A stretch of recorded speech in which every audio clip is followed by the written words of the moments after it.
Hello बच्चों, आज हम कक्षा 9th की शरद जोशी लेखक के जो कहानी है तुम कब जाओगे अतिथि उस पाठ का पठन करते हैं। शरद जोशी जी का जन्म मध्य प्रदेश के उज्जैन शहर में 21 मई 1931 को हुआ था। इनका बचपन सरकारी नौकरी में इनके पिताजी थे। लेखन के समय में इन्होंने आजीविका के रूप में लेखन को अपनाया था और इन्होंने कई उपन्यास, व्यंग्य लेख और व्यंग्य कॉलम और इसके अलावा हास्य व्यंग्यपूर्ण रचनाएं लिखी है। जो हम आज इस पाठ का पठन करने जा रहे हैं, तुम कब जाओगे अतिथि, इसमें लेखक ये बताते हैं कि अच्छा अतिथि कौन होता है। वह जो पहले से अपने आने की सूचना देकर आए और 1-2 दिन मेहमान नवाजी करे और फिर विदा हो जाए, या फिर कोई वो जो बिना जानकारी के एकदम से आए और फिर घर से हिलने का नाम ही ना ले। तो इसमें इसी बात को बताया गया है। तो चलिए हम इस शुरुआत करते हैं पाठ की। तुम कब जाओगे अतिथि। आज तुम्हारे आगमन के चतुर्थ दिवस पर यह प्रश्न बार बार मन में घुमड़ रहा है कि तुम कब जाओगे अतिथि, मतलब मेहमान को आए 4 दिन हो गए हैं। तुम जहाँ बैठे निसंकोच सिगरेट का धुआं फेंक रहे हो, उसके ठीक सामने एक कैलेंडर है, देख रहे हो ना। उसकी तारीखें अपनी सीमा में नम्रता से फड़फड़ाती रहती है। विगत 2 दिनों से मैं तुम्हें दिखाकर तारीखें बदल रहा हूँ। तुम जानते हो, अगर तुम्हें हिसाब लगाना आता है तो यह चौथा दिन है, तुम्हारे सतत आतिथ्य का चौथा भारी दिन। पर तुम्हारे जाने की कोई संभावना प्रतीत नहीं होती। लाखों मील लंबी यात्रा करने के बाद वे दोनों एस्ट्रोनॉट भी इतने समय चांद पर नहीं रुके थे जितने समय तुम एक छोटी सी यात्रा कर मेरे घर आए हो। तुम अपने भारी चरण कमलों की छाप मेरी जमीन पर अंकित कर चुके। तुमने एक अंतरंग निजी संबंध मुझसे स्थापित कर लिया। तुमने मेरी आर्थिक सीमाओं की बेंजनी चट्टान देख ली। तुम मेरी काफ़ी मिट्टी खोद चुके। अब तुम लौट जाओ अतिथि। तुम्हारे जाने के लिए यह उच्च समय अर्थात हाई टाइम है। क्या तुम्हें तुम्हारी पृथ्वी नहीं पुकारती। इस पूरे पैराग्राफ में बच्चों जो मेजबान रहता है, मेजबान और मेहमान, मेहमान जो आते हैं अपने घर अतिथि और मेजबान जो उनकी मेहमान नवाजी करते हैं। तो जिस भी व्यक्ति के घर में मेहमान आए हैं, 1 या 2 दिन सभी को मेहमान अच्छे लगते हैं, पर यदि चौथे 5वें दिन तक वो मेहमान टिकते हैं तो फिर वो मेहमान उन्हें पसंद नहीं आते। तो इसमें इस पैराग्राफ में लेखक कहना चाहता है कि लाखों मील लंबी यात्रा करने के बाद भी वैज्ञानिक भी चांद पर इतने दिन नहीं रुके थे, तो तुम तो एक छोटी सी यात्रा करके मेरे घर ऐसे रुके बैठे हो। तो तुमको तुम्हारी जो धरती है, तुम्हारा जो देश है, गांव है, वो नहीं पुकारता, तुमको वो याद नहीं आता है, तो तुम को अब जाना होगा वहाँ पर। उस दिन जब तुम आए थे, मेरा हृदय किसी अज्ञात आशंका से धड़क उठा था। अंदर ही अंदर कहीं मेरा बटुआ कांप गया। उसके बावजूद एक स्नेह भीगी मुस्कुराहट के साथ मैं तुमसे गले मिला। मेरी पत्नी ने तुम्हें सादर नमस्ते किया। तुम्हारे सम्मान में ओ अतिथि, हमने रात के भोजन को एकाएक उच्च मध्यम वर्ग के डिनर में बदल दिया था। तुम्हें स्मरण होगा कि 2 सब्जियों और रायते के अलावा हमने मीठा भी बनाया था। इस सारे उत्साह और लगन के मूल में एक आशा थी कि दूसरे दिन किसी रेल के एक शानदार मेहमान नवाजी की छाप अपने हृदय में तुम ले जाओगे, मगर तुम नहीं मानोगे और एक अच्छी अतिथि की तरह चले जाओगे। पर ऐसा नहीं हुआ। दूसरे दिन भी तुम अपनी अतिथि सुलभ मुस्कान लिए घर में ही बने रहे। हमने अपनी पीड़ा पी ली और अब प्रसन्न बने रहे। स्वागत सत्कार के जिस उच्च बिंदु पर हम तुम्हें ले जा चुके थे, वहां से नीचे उतर हमने फिर दोपहर के भोजन को लंच की गरिमा प्रदान की और रात्रि को तुम्हें सिनेमा दिखाया। हमारे सत्कार का यह आखिरी छोर है, जिससे आगे हम किसी के लिए नहीं बढ़े। इसके तुरंत बाद भावभीनी विदाई का वह भीगा हुआ क्षण आ जाना चाहिए था। जब तुम विदा होते, हम तुम्हें स्टेशन तक छोड़ने जाते, पर तुमने ऐसा नहीं किया। इस पैराग्राफ में कवि ये बता रहा है कि मध्यम वर्गीय जो लोग होते हैं, वो उनकी फैमिली में कोई भी अचानक से मेहमान आ जाता है तो उनका बटुआ काँप जाता है। मतलब वो उनके पास इतने पैसे नहीं होते कि वो 4-5 दिन तक एक्स्ट्रा किसी आदमी को अपने पास रख सके। उसके बावजूद भी उन्होंने स्नेह भीनी मुस्कुराहट के साथ आपको गले लगाया। पत्नी ने भी नमस्ते किया। और जो गरीब लोग, जो मिडिल क्लास लोग रहते हैं, वो सब्जी दाल चावल रोटी बस इतना इतना में उनका इनफ रहता है। उसके बावजूद भी उन्होंने एक मध्यम वर्ग से ऊंचा उठ करके उच्च उच्च वर्ग का डिनर तैयार किया। और फिर बहुत सा रायता, 2 सब्जी, मीठा भी बनाया। उनको ऐसा था कि मेहमान 1 या 2 दिन रुक करके चले जाएगा तो हम उसकी मेहमान नवाजी थोड़े अच्छे से कर दें। पर तुम तो चौथे दिन भी जाने का नाम नहीं लाए। हमको तो ऐसा भी था कि हम आपको भावभीनी विदाई देंगे तो और तुम्हें स्टेशन तक छोड़ने भी आते, पर तुमने ऐसा नहीं किया। तीसरे दिन की सुबह तुमने मुझसे कहा कि मैं धोबी को कपड़े देना चाहता हूँ। यह आघात अप्रत्याशित था और इसकी चोट मार्मिक थी। तुम्हारे सामीप्य की वेला एकाएक यो रबर की तरह खिंच जाएगी, इसका मुझे अनुमान न था। पहली बार मुझे लगा कि अतिथि सदैव देवता नहीं होता, वो मानव और थोड़े अंशों में राक्षस भी हो सकता है। तो इस पैराग्राफ में बताया है कि जो मेहमान रहता है वो धोबी को कपड़े देना चाहता है।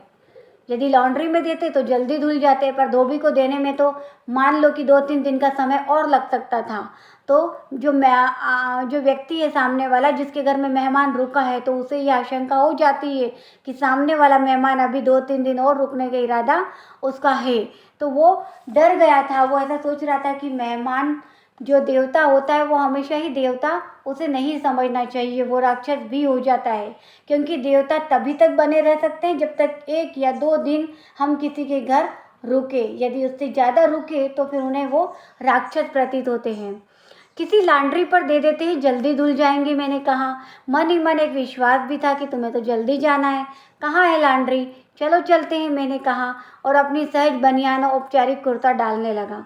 कहाँ जा रहे हो? पत्नी ने पूछा। इनके कपड़े लॉन्ड्री पर देने हैं। मेरी पत्नी की आंखें एकाएक बड़ी हो गई। आज से कुछ बरस पूर्व उनकी ऐसी आंखें देख मैंने अपने अकेलेपन की यात्रा समाप्त कर बिस्तर खोल दिया था। पर अब जब ये आंखें बड़ी होती है तो मन छोटा होने लगता है। वे इस आशंका से और भय से बड़ी हुई थी कि अतिथि अधिक दिनों तक ठहरेगा। जब अतिथि ने लॉन्ड्री में देने की बात करी तो पत्नी का गुस्सा और तेज हो गया।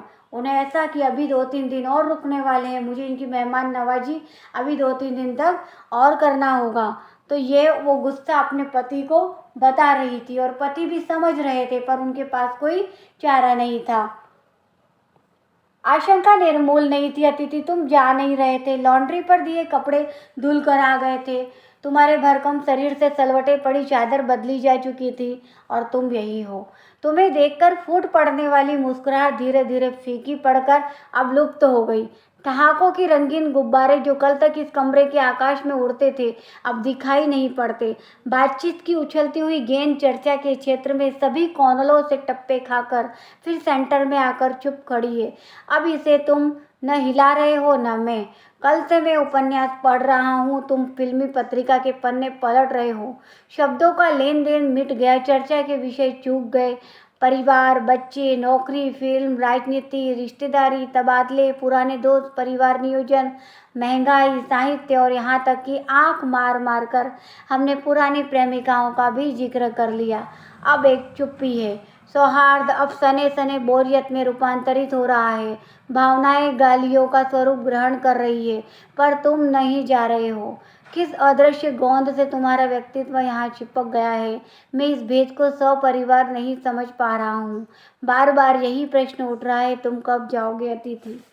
इस पैराग्राफ में ये बताते हैं कि जिस दिन से अतिथि आया 2 दिन उन्होंने बहुत मेहमान नवाजी करी, पर तुम्हारे जो सोने के कपड़े थे, जो चादर थी, उसके भी सलवटें बदल दी गई। उसकी सलवट पड़ गई थी तो पत्नी ने चादर धो करके वापस बिस्तर पे चादर लगा दी है, पर तुम्हारे जाने का समय नहीं हुआ है।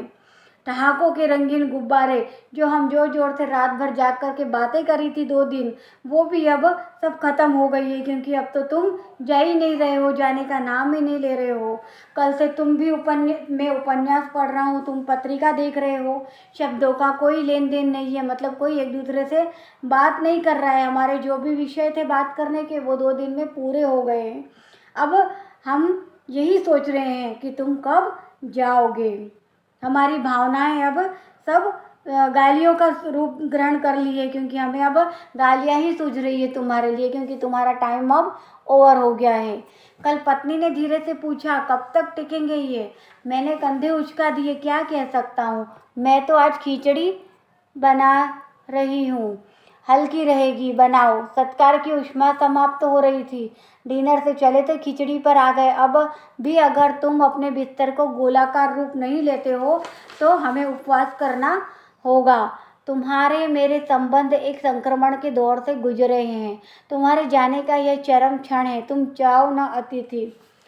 अगले दिन पत्नी ने कहा कि ये कब तक और टिकेंगे, ये कितने दिन और रहेंगे, कब जाएंगे? तो बोले कि अब इसके बारे में मैं क्या कह सकता हूँ। उनसे तो ऐसा डायरेक्ट पूछ नहीं सकता ना कि भाई अब मेहमान आप कब जा रहे हो। मैंने आज खिचड़ी बना ली है। पत्नी बोले कि अब बहुत हो गई मेहमान नवाजी, अब आज मैं खिचड़ी ही बनाऊंगी, थोड़ी हल्की भी रहेगी। तो पति भी बोलते हैं कि हाँ बना लो, क्योंकि अब स्वागत सत्कार करने का तो सब खत्म हो चुका था। अब हम डिनर से लेकर के खिचड़ी तक आ गए थे, और यदि अब भी नहीं गए तो फिर मेहमान को उपवास कराने तक की भी नौबत आ जाएगी। इसीलिए बस ये एक ही प्रार्थना है कि तुम कब जाओगे ये बता दो। तुम्हें यहाँ अच्छा लग रहा है ना? मैं जानता हूँ दूसरों के यहाँ अच्छा लगता है, अगर बस चलता तो सभी लोग दूसरों के यहाँ रहते, पर ऐसा नहीं होता। अपने घर की महत्ता के गीत इसी कारण गाए गए हैं। होम को इसी कारण स्वीट होम कहा गया है। लोग दूसरे के होम की स्वीटनेस को काटने न दौड़े। तुम्हें यहाँ अच्छा लग रहा है, पर सोचो प्रिय कि शराफत भी कोई चीज़ होती है। गेट आउट भी एक वाक्य जो बोला जा सकता है। इस पैराग्राफ में जो लेखक है वो कहते हैं कि मैं जानता हूँ कि तुम्हें यहाँ पर अच्छा लग रहा है, क्योंकि हर इंसान को दूसरों के यहाँ रहना अच्छा लगता है। कोई अपने यहाँ आए वो पसंद नहीं है, क्योंकि कोई अपने आता है तो अपने को मेहमान नवाजी करनी पड़ती है, पर अपने को मेहमान नवाजी करावाने की बहुत इच्छा होती है, इसलिए हम दूसरों के घर जाते हैं और दूसरों के घर हमें अच्छा लगता है। पर इसमें ये बोलते हैं कि शराफत भी तो कोई चीज़ होती है ना। माना कि तुम्हें यहाँ अच्छा लग रहा है, पर तुम्हें अब अपने घर लौट जाना चाहिए। बाकी तो हम गेट आउट भी आपको कह सकते हैं। अपने खर्राटों से एक रात गुंजायमान करने के बाद कल जो किरण तुम्हारे बिस्तर पर आएगी वह तुम्हारे यहाँ आगमन के बाद 5वें सूर्य की परिचित किरण होगी। आशा है वह तुम्हें चूमेगी, तुम घर लौटने का सम्मानपूर्ण निर्णय ले लोगे। मेरी सहनशीलता की वह अंतिम सुबह होगी, उसके बाद मैं स्टैंड नहीं कर सकूँगा, लड़खड़ा जाऊँगा। मेरे अतिथि, मैं मानता हूँ कि अतिथि देवता होते हैं, पर आखिर मैं मनुष्य हूँ। मैं कोई तुम्हारी तरह देवता नहीं। एक देवता और एक मनुष्य अधिक देर साथ नहीं रहते। देवता दर्शन देकर लौट जाते हैं, तभी उनका देवत्व सुरक्षित रहता है। तुम लौट जाओ अतिथि। यह मनुष्य अपनी वाली पर उतरे उसके पूर्व तुम लौट जाओ। उफ, तुम कब जाओगे अतिथि। मेहमान जब रात को सोते हैं तो खर्राटे से पूरा घर भर जाता है। तो लेखक यही कह रहा है कि अब अगले दिन सुबह तुम उठो तो सूर्य की पहली किरण जो तुम्हारे बिस्तर पर पड़े, तो उसके बाद हम ये आशा करते हैं कि तुम अब यहाँ पर नहीं रहोगे, तुम अपने घर लौट चुके होंगे, क्योंकि अब हमारी सहनशीलता ख़त्म हो गई है। इतने दिन तो मैंने आपको सहन कर लिया, पर अब 5 दिन तक, अब इस महंगाई के ज़माने में हम 5 दिन तक आपको नहीं सहन कर सकते। मैं जानता हूँ सभी लोग कहते हैं अतिथि देवो भव, तो अतिथि देवता होता है, मैं जानता हूँ, पर मैं तो मनुष्य हूँ ना। मैं तुम्हारी तरह देवता नहीं हूँ, और देवता का भी काम है कि दर्शन देकर के लौट जाना, तभी तक उसका देवत्व सुरक्षित रहता है। तो तुम लौट जाओ अतिथि, क्योंकि ये मनुष्य जब अपनी वाली पर उतरता है ना, तो उसके पहले ही तुम लौट जाना, तुम्हारे लिए अनुकूल रहेगा। लेखक एक बार और कहता है कि ओह तुम कब जाओगे अतिथि, अब मैं थक गया हूँ तुम्हारी मेहमान नवाजी करके। तो बच्चों ये हमने पढ़ा पाठ हिंदी की पाठ्य पुस्तक का तुम कब जाओगे अतिथि। हाँ, सरस जोशी जी की यह हास्य व्यंग्य रचना थी, बहुत ही अच्छी और मन को लुभाने वाली थी, जो आजकल के वर्तमान समय में होता है। वर्तमान समय में सभी खुद खुद के काम में रहते हैं लीन, तो उनके पास इतना टाइम नहीं है कि 5 दिन तक कोई मेहमान रहे, वो उसकी मेहमान नवाजी करे, इसीलिए शायद ये उन्होंने उस समय लिखा होगा। तो ठीक है बच्चों, बाय।